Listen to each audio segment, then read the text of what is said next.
क्यों लगता था कि हर अभिनेता के लिए रफी साहब की आवाज अलग थी। रफी साहब की आवाज में आखिर कितने रफी बसते थे? सोचिए, एक ही इंसान की आवाज कभी दिलीप कुमार के दर्द की आवाज बनती है, कभी राजेंद्र कुमार के मासूम रोमांस की, कभी शम्मी कपूर की बिंदास मस्ती की, तो कभी देवानंद के स्टाइलिश अंदाज की। और यही नहीं, जॉनी वॉकर की कॉमेडी में वही आवाज सुनकर हंसी आती है, धर्मेंद्र के जोश में वही आवाज जवानी बन जाती है, राजेश खन्ना और शशि कपूर के लिए वही आवाज रोमांस और दर्द का एहसास देती है, और राजकुमार या अमिताभ बच्चन के लिए वही आवाज बन जाती है, गहराई, जुनून और जज्बात। यही था मोहम्मद रफी साहब का सबसे बड़ा कमाल।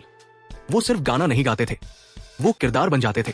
दिलीप कुमार के लिए मधुबन में राधिका नाचे रे जैसी शास्त्रीय भव्यता हो, या नैना लड़ जइहें जैसा लोक रंग, रफी साहब आवाज में किरदार की आत्मा उतार देते थे।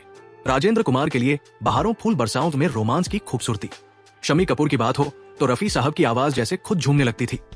याहू, चाहे कोई मुझे जंगली कहे, आजकल तेरे मेरे प्यार के चर्चे, यहाँ आवाज में था पूरा जोश, शरारत और रॉक एंड रोल। और जॉनी वॉकर, सर जो तेरा चकराए जैसे गीतों में रफी साहब ने साबित कर दिया कि उनकी आवाज सिर्फ रोमांस या दर्द तक सीमित नहीं थी, कॉमेडी भी वो उतनी ही शिद्दत से निभा सकते थे। धर्मेंद्र के लिए आज मौसम बड़ा बेईमान है कि मस्ती हो, या मैं जट यमला पगला दीवाना का देसी जोश, रफी साहब की आवाज में उनकी जवानी और ऊर्जा सुनाई देती थी।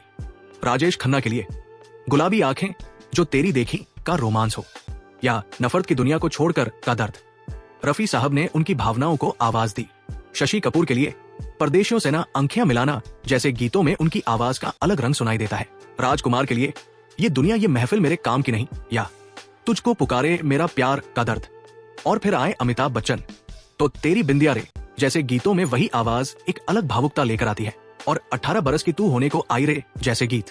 देवानंद, दिलीप कुमार, राजेंद्र कुमार, शम्मी कपूर, धर्मेंद्र, राजेश खन्ना, शशि कपूर, राजकुमार, अमिताभ बच्चन, हर अभिनेता के लिए रफी साहब की आवाज जैसे एक नया चेहरा पहन लेती थी। कभी वो नायक थे, कभी प्रेमी, कभी मस्तमौला दोस्त, कभी टूटे हुए दिल की आवाज, कभी कॉमेडियन और कभी जोश से भरा नौजवान। शायद इसलिए रफी साहब को सिर्फ प्लेबैक सिंगर कहना, उनकी कला को थोड़ा कम करके आंकना होगा। गूगल ने मोहम्मद रफी के 93वें जन्मदिन पर डूडल बनाकर उन्हें भी याद किया था।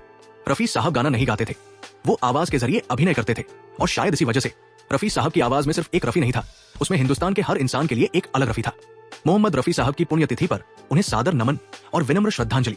उनकी आवाज आज भी हमारे दिलों में उसी अमरता के साथ गूंज रही है और आने वाली पीढ़ियों तक गूंजती रहेगी।